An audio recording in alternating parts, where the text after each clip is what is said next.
Welcome back to Bookish Ties. We're so glad you're with us again as we continue to explore the reading list you shared. And today we have a really essential one on the desk. We do. Today we're getting into bell hook's seminal work, all about love, New Visions. And our mission here is really to explore her framework for what love actually is. It's incredibly practical, but also deeply philosophical. And you feel the need for it almost immediately. I mean, Hooks sets up this core tension that just grabs you. We live in a society that is, completely obsessed with love. Oh, absolutely. It's everywhere. It's the theme of our movies, our music, our entire culture. And yet when it comes down to our actual lives, we're just overwhelmingly confused about how to do it. Yeah, and her argument is that because of that confusion, lovelessness has sort of become the default state of things. That's a heavy starting point. It is, and what's so interesting is that her journey to understanding love didn't start with some great romance. It was actually triggered by its absence. The absence of it. Yeah. She talks about feeling the experience of being loved just leave her as a young girl, and it left her with this profound brokenheartedness. It wasn't until much later as an adult facing these life-threatening crises that she just dedicated a decade to studying love, trying to find a real clear path forward. So that personal wound was the starting point. And that brings us, I think, to the first big hurdle the book tackles, just defining what we're even talking about. Exactly. Because why is love so mystifying? It's often treated as, this great intangible, as Diane Ackerman called it. Society teaches us that love is a noun, a feeling, something that happens to you. And that's precisely the problem. That's the source of the confusion. We have to stop treating it like some kind of mysterious substance we can't control. So what's the alternative? The most radical bit of clarity in Hook's work comes from this very actionable definition, which she pulls from M. Scott Peck and Eric Fromm. It's that love is a verb. A verb. A verb. It is, and I'm quoting here, the will to extend oneself for the purpose of nurturing one's own or another's spiritual growth. Okay, let's unpack that, because that's revolutionary. The word will in there, the idea of action, that immediately separates it from just being a passive feeling. It does. It tells you that you choose to love. You don't just fall into it and, hope for the best.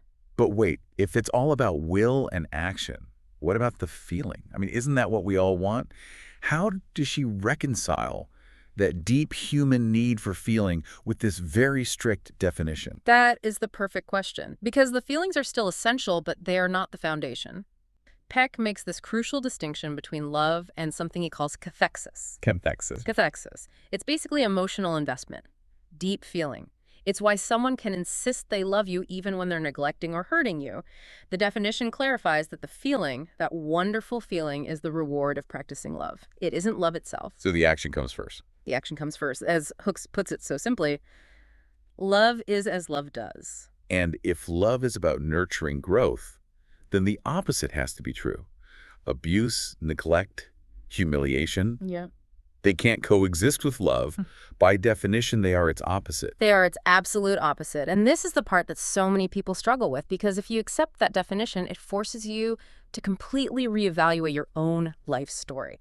So many of us, overwhelming majority, grew up in families where shaming or manipulation or even physical abuse was mixed in with affection and care.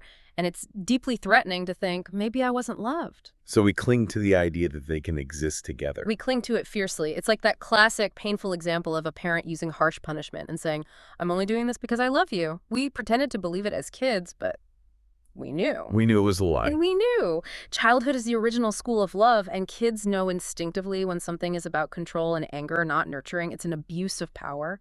And that leads to a foundational rule for all relationships. Without justice, there can be no love. Justice and love. That connection is so powerful, and it flows right into the next big piece of this, which is honesty.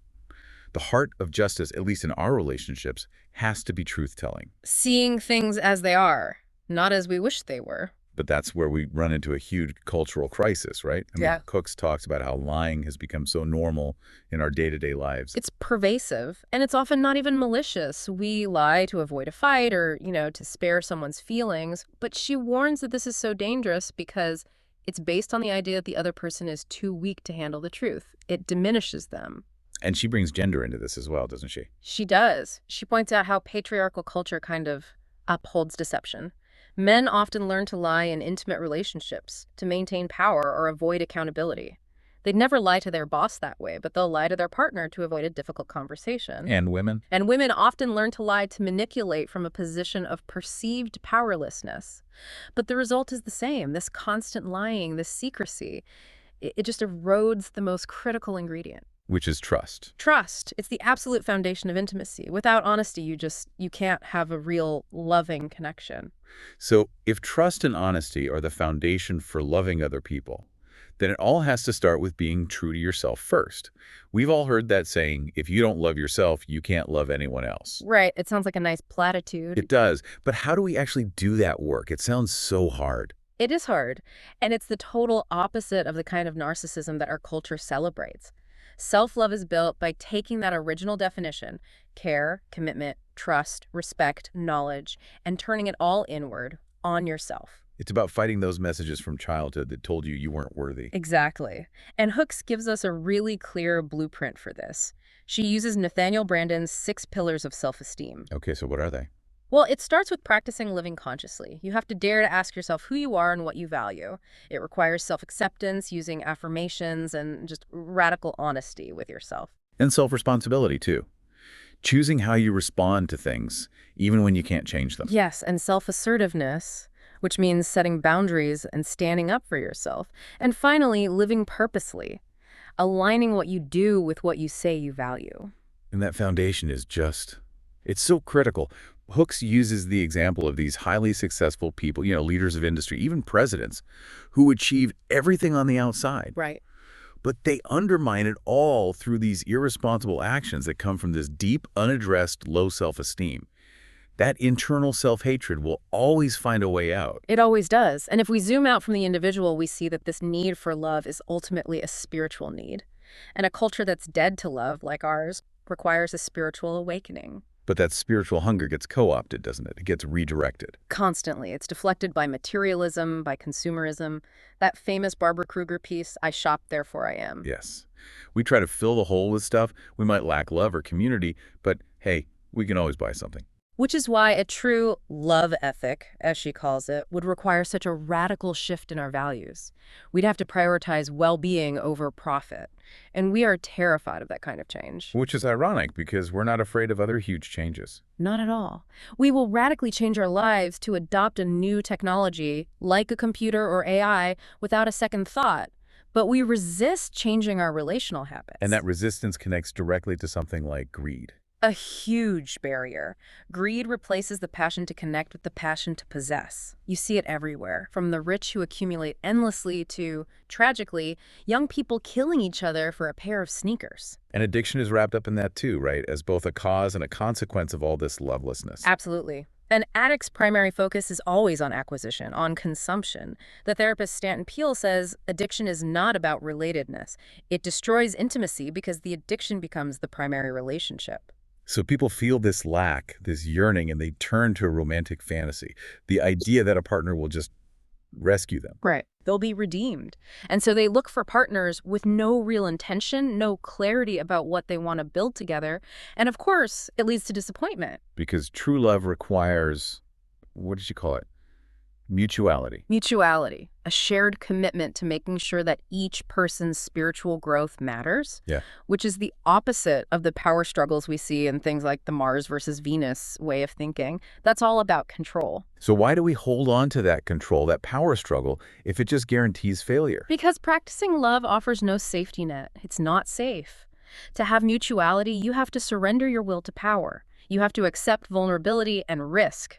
And that's terrifying. So for those of us starting from a wounded place, if our childhood wasn't a good school for love, where do we learn? In community, that's her answer. Not in the isolated nuclear family, which she says is often this small autocratic unit where power is easily abused. But in a wider community. Exactly. Extended family, chosen friends. These people serve as what she calls enlightened witnesses. Enlightened witnesses. I love that term. They're the people whose kindness and care restore our hope.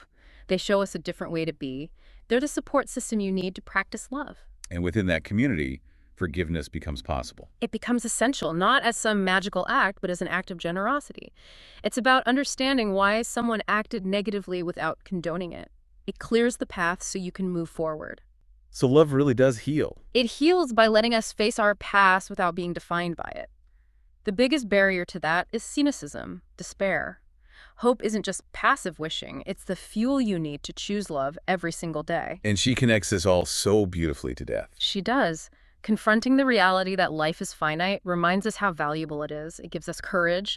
Love lets us live fully and, in the end, die well because there's no regret, no fear of incompleteness. Because you've lived a life of connection. Yes. In the end, as Hooks affirms, love is our true destiny. We find the meaning of life with each other. The journey back to love is the great spiritual awakening. Wow.